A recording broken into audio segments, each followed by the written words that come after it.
Does the peptide PTD-DBM work for hair growth? I'm going to break down what PTD-DBM is, how it works, what the studies show, and how to use it in a hair loss protocol. PTD-DBM is a synthetic peptide first created and researched by Professor Kang-Yel Choi and his research team at Yonsei University in South Korea. PTD-DBM stands for protein transduction domain fused, which refers to a short peptide sequence that helps the greater peptide get into cells. DBM stands for disheveled binding motif, which refers to the target of binding to the disheveled protein. The disheveled protein is an upstream component of the Wnt-beta-catenin pathway. The Wnt-beta-catenin pathway is important because it tells cells how to grow, divide, and specialize.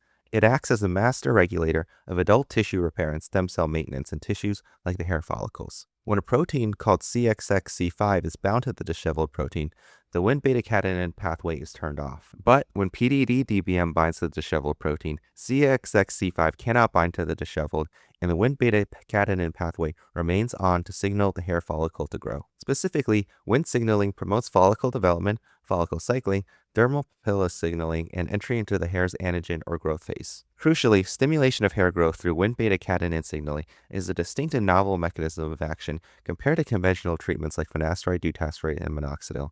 So in theory, PTD-DBM offers a unique and synergistic growth pathway when used in combination with these other treatments. This mechanism sounds promising, but what do the studies show about PTD-DBM?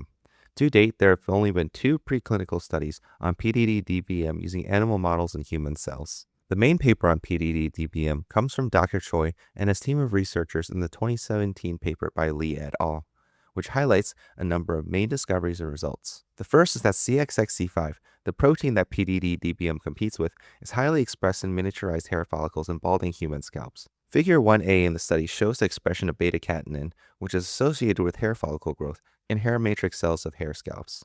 You can see the highlighted green staining and has lots of expression. However, the bald scalp instead shows low expression of beta-catenin in conjunction with high levels of CXXC5 reflected by the red staining in the dermal papilla of the hair. This supports the mechanism that CXXC5 inhibits beta-catenin and is present in balding scenarios. Second, the paper shows that CXXC5 directly and negatively affects cell proliferation, specifically via its interaction with the disheveled protein. When CXXC5 was introduced into cells, beta-catenin expression lowered.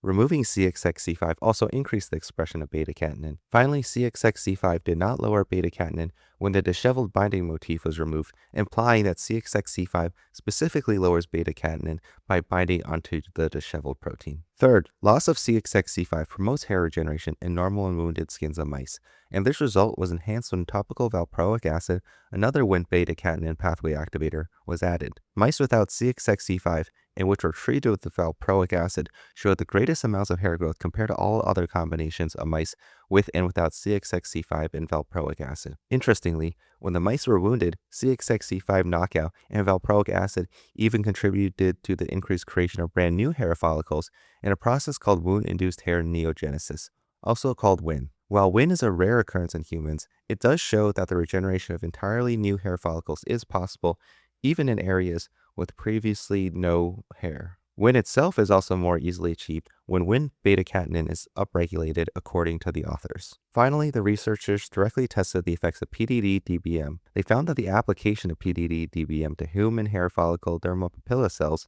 increased beta-catenin expression. Next, on shaved mice, PTD-DBM and its combination with valproic acid resulted in greater amounts of hair regrowth after 28 days of daily application than control, with the combination being even more effective than minoxidil. Finally, they confirmed that PTD-DBM and its combination with valproic acid significantly stimulated wound-induced hair neogenesis and the creation of brand new hair follicles in wounded areas. Taken together, this paper shows that PTD-DBM positively upregulates Wnt-beta-catenin in human hair follicles, with beta-catenin being an extremely strong signal in promoting hair growth. PTD-DBM's actual hair growth potential was demonstrated in mice, and this effect was enhanced by valproic acid. Activating the Wnt-beta-catenin pathway is also extremely unique in that it can possibly create new hair follicles in a wounded state, not just affect existing follicles like finasteride, dutasteride, and minoxidil do. Dr. Choi's second paper in 2023 by Ryu et al. Then directly draws the link between PTD-DBM to androgenetic alopecia,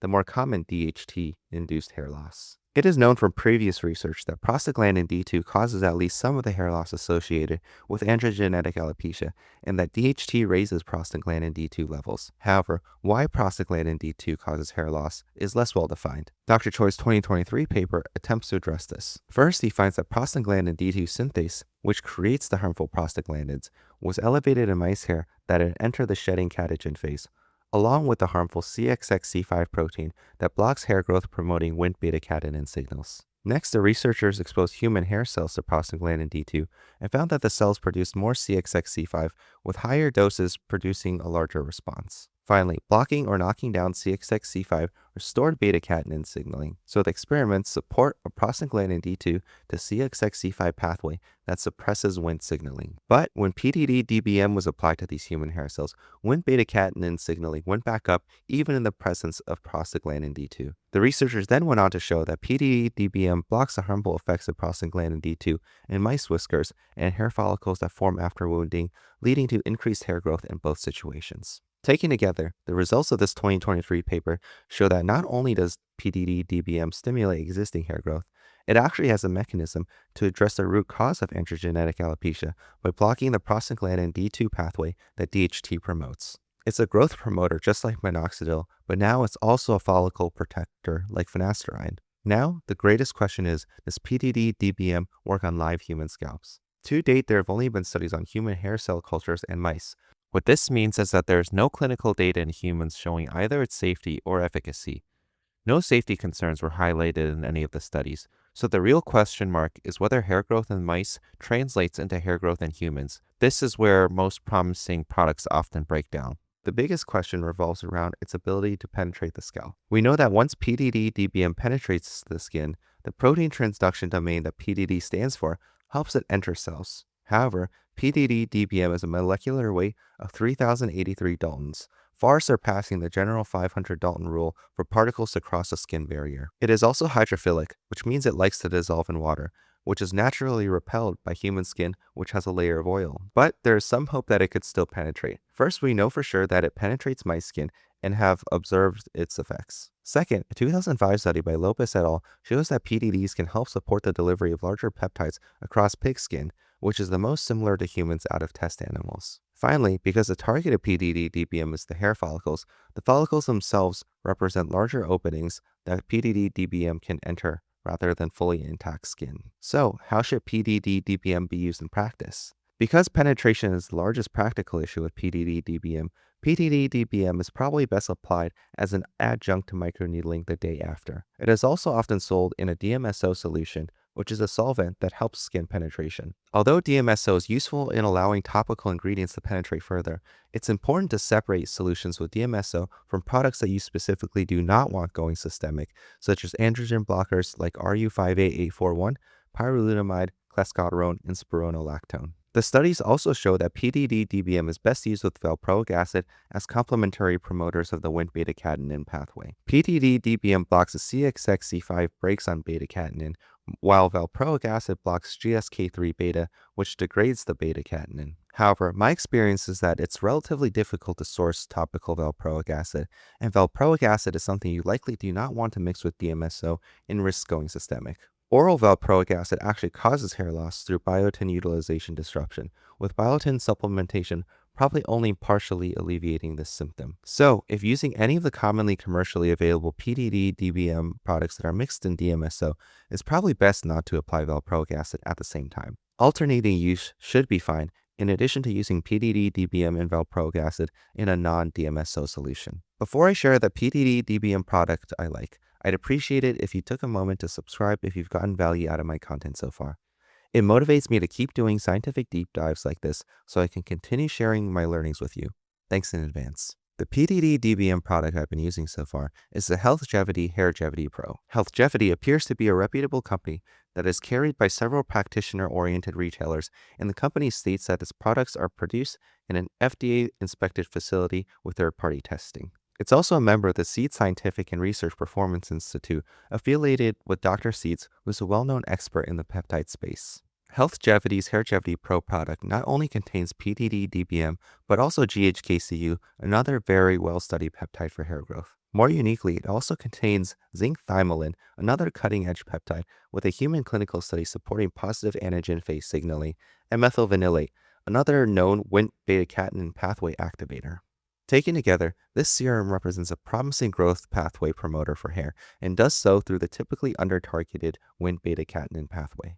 I also wanted to quickly mention KY19382 here, which is a small molecule Wnt-beta-catenin promoter also created by Dr. Choi's team and also demonstrated to promote hair growth in mice and human cell models. In contrast to PTD-DBM, KY19382 is a dual inhibitor of CXX-C5 and GSK3 beta, both of which are pathways that DHT acts through to suppress the Wnt pathway. KY19382 is also commercially available from Dr. Choi's official company, Dermaregion, under the Haribon product line. The only downside is that Haribon is only buyable in Korea and must be forwarded internationally. Otherwise, it's the legit product straight from the manufacturer and original researcher. Outside of Korea, KY19382 is only available on the gray market. For what it's worth, I have not found any substantial anecdotal evidence from Reddit or other online forums that PTD-DBM works very well, but I am still intrigued by the science and willing to give it a try. If it can penetrate the scalp, the mechanism argument seems fairly strong in my opinion that it could work. KY19382 seems even more promising in this regard due to the dual nature of its activation of the Wnt pathway and also its increased permeability into human skin. But for now, minoxidil, 5-alpha reductase inhibitors, and androgen receptor blockers are much more proven hair growth products. Thanks for watching, and be sure to check out my other videos on hair loss solutions and peptides. Subscribe as always for more self-improvement content.